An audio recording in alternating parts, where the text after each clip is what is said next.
Alright, so here we go. Let's do a little bit of the old XCOM, eh? So for those of you not in the know, XCOM is an awesome squad tactics game. Impossible is the hardest difficulty, and Ironman means you can't reload saves when something goes bad. It's ruthless, it's punishing, and it's fantastic, so let's get to it. So first things first, when you start a campaign you have to pick which region you're going to, but fuck it all, because Asia is the best one and that's what I picked. But Beagle, why is Asia the best one? Because welcome to Australia, mate! Welcome to the city I'm living in right now, actually. That's definitely an omen of some kind. Alright, so let's look at my team. I got Zone Out, I got Wilson, I got Sadi, and I have Oakley. You see, Burning Trees made us a neat little name file replacement that makes all of the troops use Shackcops as their default names. I haven't run into the rookie version of myself yet, but that's going to be kind of creepy. Anyway, squads drop, first move.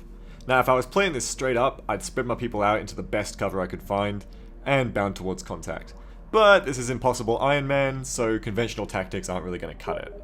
I want to sneak around the map edge instead, and I want to find some better terrain.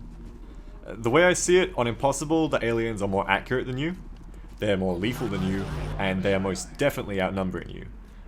So even if you're in really good cover, in a straight up fight, you're just rolling the dice with people's lives. And when the odds are so stacked against you, obviously dice rolling is something you want to avoid as much as possible. Unfortunately, at the Sydney Bar and Grill tonight, sectoid patrols are on the menu. My wall of rookie Overwatch is about as successful as you'd expect, and now I'm in a bit of a pickle. I don't want to fight him here, I want to run. I want to run to the big truck down the road. But my rear guy, Sadi, can't make it that far in this turn.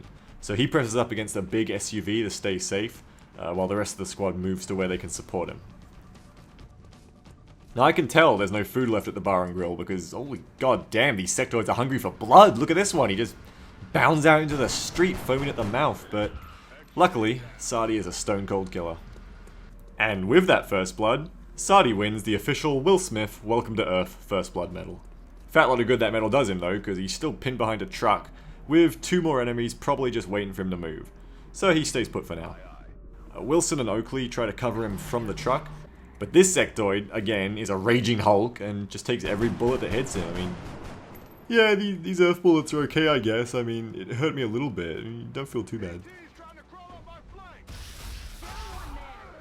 So I got rookie blood on my hands and, oh boy! 2 more enemies coming to join the party. Yep, good. That's XCOM. Good. On the bright side, the 2 new ones are practically holding hands, and Mr. Incredible Hulk sectoid is stuck out in the open, which means he's about to get shot in his flank. 65% to hit isn't stellar, but Wilson nails the grey little bastard, and now I've got a clear run on the other 2. Grenades in XCOM are pinpoint accurate and completely reliable, which certainly wasn't how they were modelled in the original. They only do 3 damage, but you can guarantee that 3 damage is going to go exactly where you want it, which is why the 1-2 grenade combo is your most reliable offensive ability early on. You may want to instruct your men to exercise restraint when using explosives. Yeah, whatever. 2 nades, 2 dead sectoids, sorted. And maybe with a good 4 aliens dead, I can finally get a breather around here. I said I can finally get a there we go. Okay, good. So my brief reprieve lasts about a turn, before another lovely patrol of 3 sectoids gallops into view. We can't flank them, so we're gonna have to draw them in. Zone Out and Oakley go further into the alleyway, and Wilson stays near the corner so he can scout next turn. Oh, hi there buddy, yep, sure enough, the little bastards are charging straight for me. In fact, this little sectoid pulls the smoothest move on Earth and moves just close enough to shoot, but not close enough to trigger my Overwatch. Good. He missed though, so joke's on him. Now he just shot, so I know he can't be on Overwatch, which means it's completely safe for Wilson to bolt up to the roof in the hope that the little guy is going to come further down the alleyway next turn. Yeah, that's what I want. Wilson's got a flank shot on the mind melder, and when you kill a mind melder, you also kill the guy who's getting melted. Yeah, that's my boy Wilson, straight murdering those aliens. Word travels pretty fast too, because as soon as those sectoids hear about Wilson the alien murderer, they back off and they quit charging at me like every goddamn turn. And I actually get some time to move at a safe pace for once. The squad clears the other side of the building and nobody's home. At this point, it's pretty obvious where the last sectoids have to be hiding. And a little bit of chitter on the wind confirms it, that they've set up back towards where we started. Because they've got all skittish and holed up, it means I've still got all the time in the world to make this engagement as safe as possible.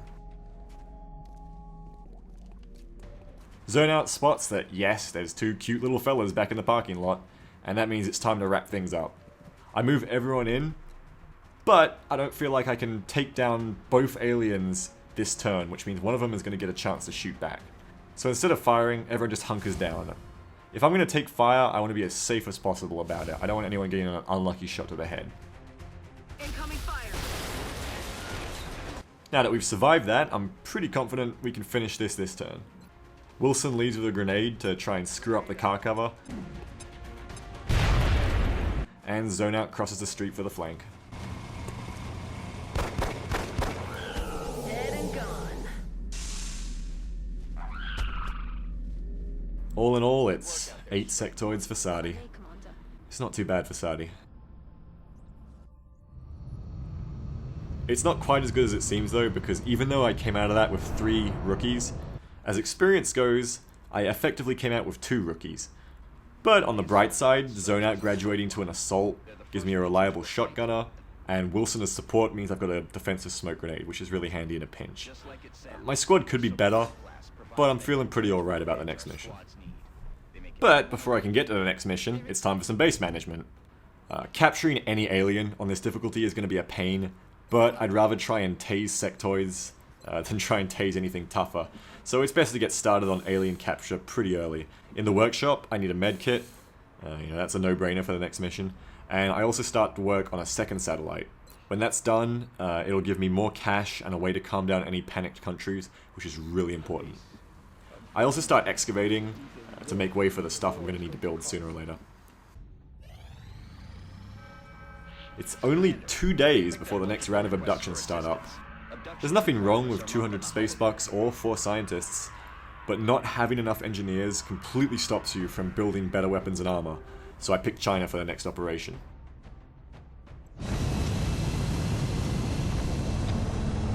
If you enjoyed the video and you want to see more XCOM, let me know in the comments and I'll be sure to put up the next operation, which is very optimistically named, by the way. Until then, from all of us in XCOM Asia, welcome to Earth, mate.